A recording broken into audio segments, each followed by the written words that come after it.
Hey, you guys. Wanted to catch up with you guys real quick. I know that I have not been posting videos out lately, but I wanted to just go on the fly for you guys, just to kind of give you guys a little bit of transparency.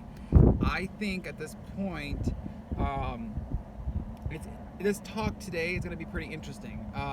Normally, it's not your traditional, business suit, and then also like suit and ties and everything else like that, and then up on on a backdrop or stuff like that. The only reason I'm going with this approach is, well, here, follow me real quick. I'm going to show you. I kind of want to discuss more about what this. All right, guys. So, like I said earlier, this is not your traditional video of me just posting, suit and tie or anything like that.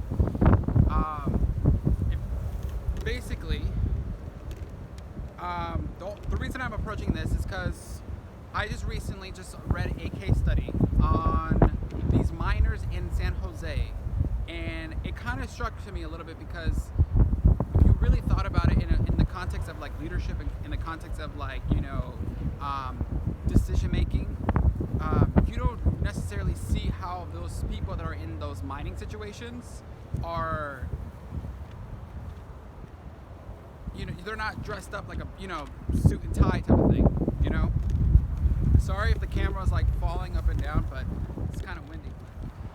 So that transparency, basically, what I'm talking about is that you realize how your leadership skills in any kind of perspective or any kind of situation that you're put in is gonna have to spring up some kind of creativity within it.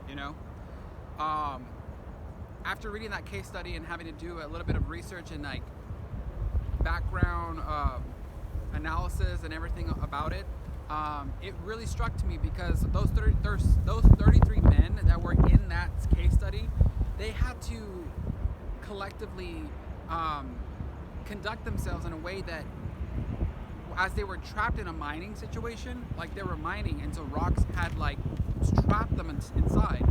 So think about how much of that cohesiveness that requires people to innovate and also come up with a person that has to be on the fly. You know what I mean? So basically what this topic of today I want to talk about is the three persons. So that's the title of this message, is the three persons. How you realize that there's three people in your life that you'll probably encounter throughout your life. The first one is a person that, where one person sees impossibility, another person sees opportunity. So I'll say that again, where one person sees impossibility, another person sees opportunity. So what that means is that a lot of people in this world will see their circumstances or any kind of situation, and they'll either compare themselves as if that it's impossible to complete anything. So take for instance like a person that has a business acumen, and they're or a tire, and someone else that's not, and they compare themselves to that situation, and they say, dang, I'm not good enough, so I can't really use my circumstance to do anything because I don't have the money to start something like that. You know what I mean? So that person that sees impossibility, another person can see the possibility or the opportunity. So take for instance that opportunity of the case study that I told you about, that I had to do research on. I'm sorry that this wind is blowing really strong, but yeah, that case study was an opportunity to bring about that leadership person out of that situation. It was either life or death situation. We all encounter those types of encounters. I remember in my past, I had to do it was like raining so hard, and there were so many people, so many cars being flooded, and there was a time when it was so bad here in Texas that the fire department had to come by, and I had to get the fire department's attention because the cars and people were like swimming in it was a mess. It was bad. It it was just like so flooded. People were trying to swim through the flood and everything. So that's a different story I can tell you guys about. But so the second key point is we always have that person. You know, they're always waiting.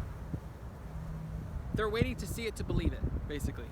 You know, you're gonna have those people out there. They're gonna sit there and they're gonna flip to the channel and they're gonna wait till they see it to believe it. And oftentimes those people we encounter are those that they have to wait to see it, and then once they see it, they believe it. The problem with that can really manifest itself throughout life, especially from a scientific perspective, is that those that see it to believe it often never take action. They never go out and actually do anything to take the action that they need to take. And that could be simple as either going and dropping off the kids, or going or saying hello to your friend, or, you know, making sure that you're checking in with your parents, or whatever like that. You know what I mean? Those simple little details in life. It don't necessarily have to be in the context of getting the next report done, or putting that suit and tie, you know, thing.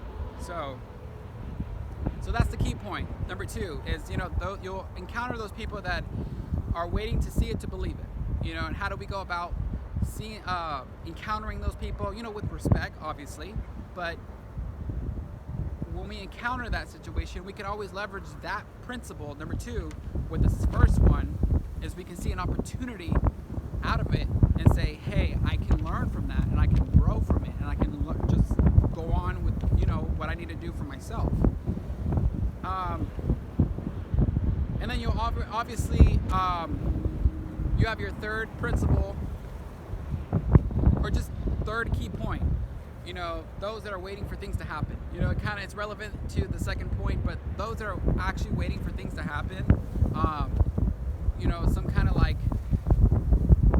of divine inspiration or something like that. You know, they're waiting for things to happen, and that's not gonna, like, nothing's ever gonna happen. You know, if you don't go and actually create your world, your reality, nothing's gonna happen. I learned that the hard way, but at the same time, I've actually understood a lot of the situations in the past. Like, most of the things that I've experienced were fulfilling experiences. You know, I cannot discredit that, because if you're just chasing and chasing and chasing, then that could be, you know, endless. So that's a different topic we can talk about. But yeah, the third point basically is those that are waiting for things to happen. How do we go about that? How do we approach that? How do we see life in the perspective of just going on and say, hey, if people are out there waiting for things to happen, let it be. You know, sometimes that change in others might come, and sometimes they won't. It just depends, you know. So just wanted to give you guys that talk today. Like I said, I want to give more creative videos out for you guys, so that there's a little level of transparency and just relatableness. You know, throughout your life, you're going to realize that we don't all wear suit and ties every single day. And I think a lot of us can relate to that, because, you know, it's where we can see ourselves in a particular situation, and we can say, you know what, this talk is good for me today because it really was resonating something with me today. You know what I mean? So yeah, going back to that case study about the miners in San Jose, it's a great, interesting case study. It's part of my certification for leadership foundations, and I think it's interesting that that case study has really opened up my eyes in a way how to approach these things. You know, how to give you guys these talks where you guys could not only take ideas, but also kind of relate to. I think that's the big key word, is relate. We all relate to a particular situation. And so subscribe to the channel, guys. I'm gonna go ahead and my camera fell. I'm gonna post more videos out there for you guys. Hopefully you guys enjoy. I want to bring a different type of variety to this channel. And yeah, check out my Instagram as well. And I hope you guys enjoy. All right, see ya.